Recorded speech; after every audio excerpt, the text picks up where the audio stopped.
Student, yesterday मैंने आपको बताया था कि किस तरह से अकाउंटिंग इक्वेशन हम प्रिपेयर करते हैं। सिंपल मैंने आपको बताया था कि ट्रांजेक्शन होने पर कहाँ पर इफ़ेक्ट होता है। आज हम देखेंगे अगर पेपर के अंदर अकाउंटिंग इक्वेशन का क्वेश्चन आ जाए तो उसे किस तरह से सॉल्व किया जाए। सबसे पहले क्वेश्चन को रीड करना पड़ेगा। क्वेश्चन में क्या दिया हुआ है? Show the accounting equation on the basis of the following transaction and prepare a balance sheet on the basis of the last new equation. First transaction दे रहा था आपको, Mukesh started business with cash. New business start हो रहा है, Mukesh start कर रहा है। फर्स्ट ट्रांजेक्शन को अगर हम देखें तो 2 अकाउंट आपके इफेक्ट हो रहे हैं। बिजनेस, जैसा मैं आपको यस्टरडे को बता चुका हूँ कि आप अपने आप को बिजनेस मानेंगे। बिजनेस में कैश इंक्रीज हो रहा है और कैपिटल भी क्या हो रही है आपके, इंक्रीज हो रही है। 2 अकाउंट आपके इफेक्ट हो रहे हैं। फर्स्ट कैश है एंड सेकंड कैपिटल है। सेकंड पॉइंट में आपको दे रखा है परचेज्ड गुड्स फॉर कैश, तो आप गुड्स परचेज कर रहे हो कैश में। मैंने आपको बताया था 2 टाइप ऑफ परचेज होती है, कैश एंड क्रेडिट। यहाँ परचेज कैश में हो रही है। जब आप कैश में परचेज करोगे आपके पास स्टॉक इंक्रीज हो जाएगा और कैश आपके पास से डिक्रीज हो जाएगा। 2 अकाउंट आपके इफेक्ट होंगे, stock and cash. After then third point, purchase goods on credit. Goods purchase करेंगे तो स्टॉक इंक्रीज होगा और क्योंकि परचेज क्रेडिट में हो रहा है इट मीन्स आपको पे करना है इन फ्यूचर में। लायबिलिटी इंक्रीज हो रही है तो क्रेडिटर्स आपके इंक्रीज हो जाएंगे। Fourth point, purchase furniture for cash. आप फर्नीचर परचेज कर रहे हो कैश में। फर्नीचर आपकी एसेट्स होती है, तो एक तो फर्नीचर आपके इंक्रीज हो रहा है और आप जब फर्नीचर परचेज करोगे तो आपके पास से कैश गोज आउट होगा, तो कैश आपके डिक्रीज हो रहा है। फर्नीचर एंड कैश 2 अकाउंट आपके इफेक्ट हो रहे हैं। पेड रेंट, रेंट पे कर रहे हो आप, तो अगर आप रेंट पे करोगे तो आपके पास से जो है वो कैश जाएगा, कैश आपके पास से जाएगा। और रेंट आपके लिए एक्सपेंसेज है, रेंट एक्सपेंसेज है, इसलिए रेंट के प्लेस पर हम कैपिटल वर्ड यूज़ करेंगे। तो कैश और रेंट 2 अकाउंट आपके इफेक्ट होंगे। इसके बाद आपको 6th पॉइंट दे रखा है रिसीव्ड कमीशन। रिसीव्ड कमीशन में आपके पास जो है वो कैश आ रहा है और कमीशन आपकी इनकम है। इनकम और एक्सपेंसेज ये 2 अकाउंट ऐसे होते हैं जहाँ पर कैपिटल इफेक्ट होती है, तो कैश और कमीशन 2 अकाउंट आपके इफेक्ट होंगे। 7th पॉइंट में दे रखा है withdraw cash for private use.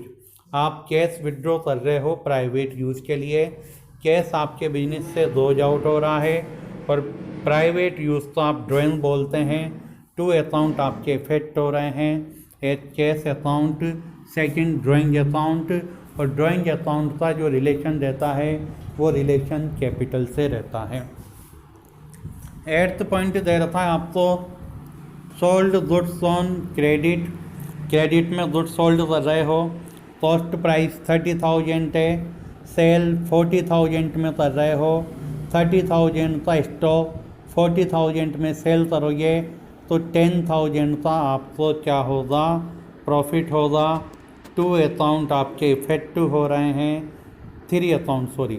Stock credit में गुड्स सोल्ड करा है, हमें वो अमाउंट फ्यूचर में लेनी है तो डेप्टर और आपके प्रॉफिट हो रहा है, और प्रॉफिट का मतलब होता है कैपिटल। पॉइंट 9 पॉइंट दे रखा है आपको, paid to creditor, paid means cash goes out, तो कैश और क्रेडिटर को पेमेंट कर रहे हैं इसलिए क्रेडिटर। तो अगर आप फर्स्ट से 9th तक पॉइंट देखें तो आपको cash, capital, stock, creditor, furniture और डेप्टर, यानी total cash, stock, furniture, debtor, creditor और कैपिटल, ये 1 2 3 4 5 6। पहले हमें देखना पड़ेगा कौन कौन से अकाउंट इफेक्ट हो रहे हैं। जो अकाउंट इफेक्ट हो रहा है उसका नेम हम लिख लें।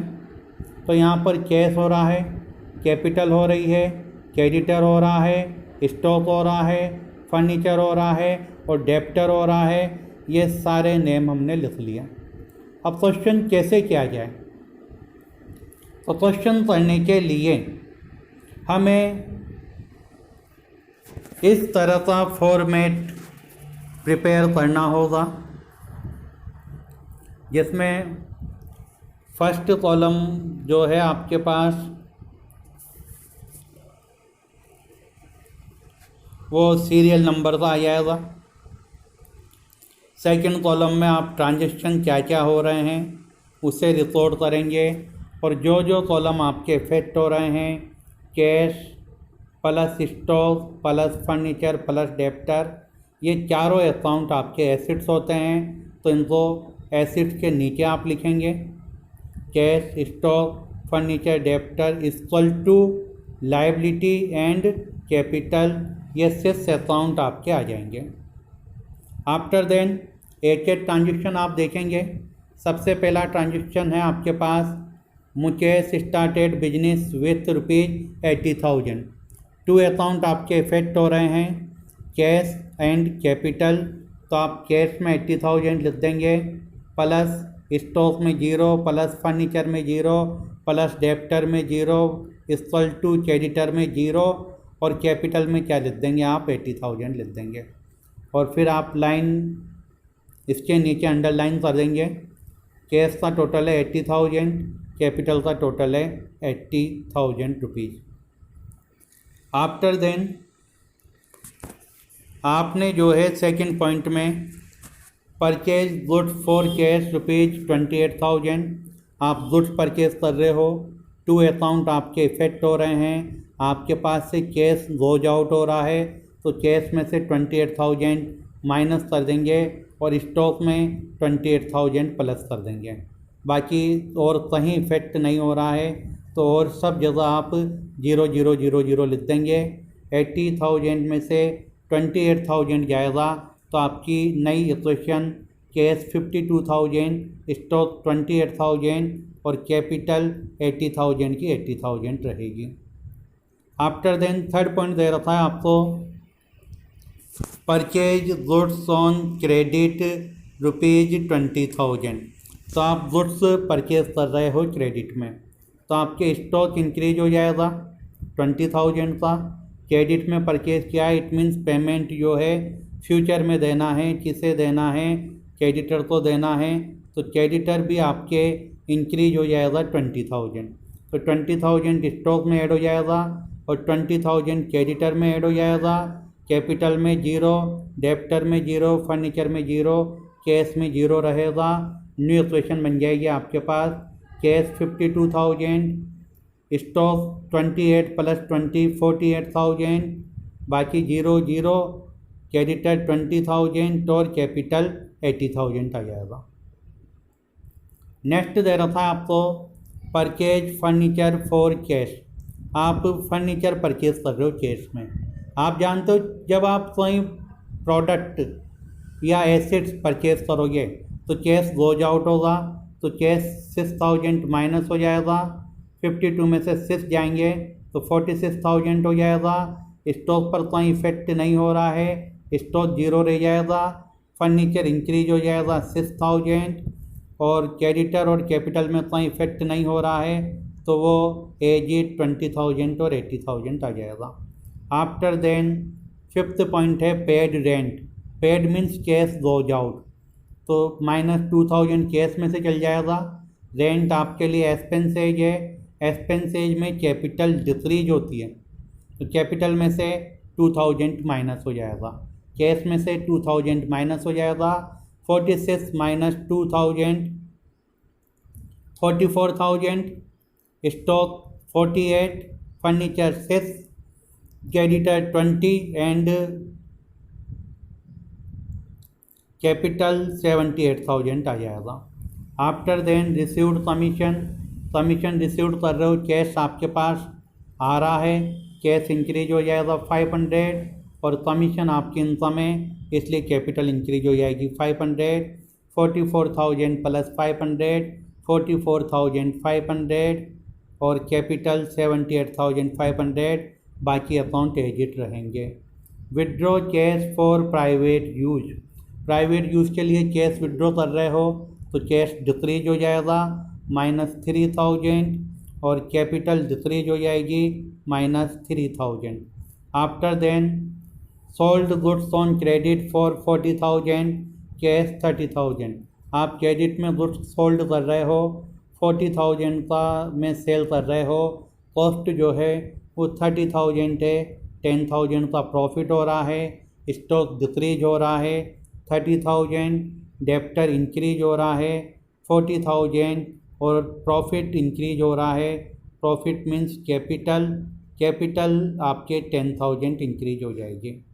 After then paid to creditor, paid का मतलब कैश गोज आउट हो रहा है, कैश में से -15,000 हो जाएगा और क्रेडिटर भी डिक्रीज हो जाएंगे -15,000, ये आपके पास आ जाएगा।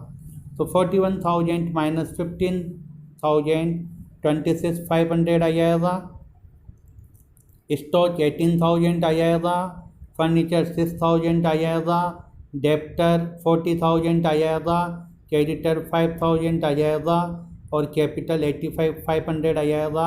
अगर आप कैपिटल और क्रेडिटर इन दोनों को ऐड करेंगे और एसेट्स यानी कैश, स्टॉक, फर्नीचर, डेप्टर को ऐड करेंगे तो इन दोनों का टोटल इक्वल रहेगा 90,500 रुपीज़।